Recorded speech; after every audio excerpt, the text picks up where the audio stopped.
एक देश एक निवडणूक विधेयकाला केंद्रीय मंत्रिमंडळामध्ये मंजुरी मिळाल्याची माहिती। चालू अधिवेशनामध्येच विधेयक संसदेत सादर होण्याची शक्यता।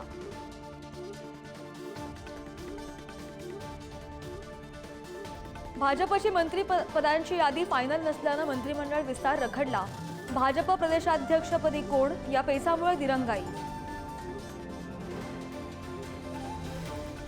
दिल्लीमध्ये शरद पवारांच्या 85व्या वाढदिवसाचं जंगी सेलिब्रेशन। कार्यकर्त्यांच्या आग्रहाखातर तलवारीनं कापला केक। अजितदादा, सुरेंद्र पवार, पार्थ पवारांनी घेतली भेट।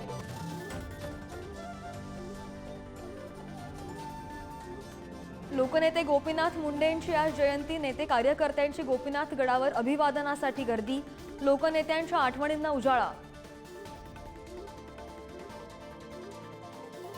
बीड पाठोपाठ नांदेडच्या शासकीय रुग्णालयामध्ये बोगस औषधांचा पुरवठा। औषध विभागाने 1,28,000 गोळ्या केल्या जप्त। तर रायगडमध्ये पोहोचलं बनावट औषधांचं लोण।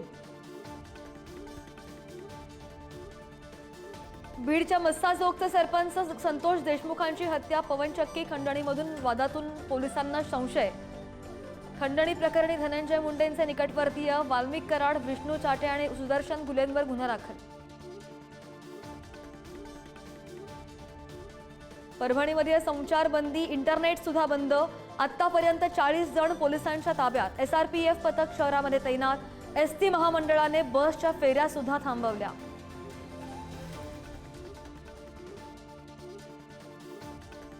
कुख्यात गँगस्टर मुंबई बॉम्बस्फोट प्रकरणामधील आरोपी अबू सालेमला भोगावी लागणार 25 वर्षांची शिक्षा।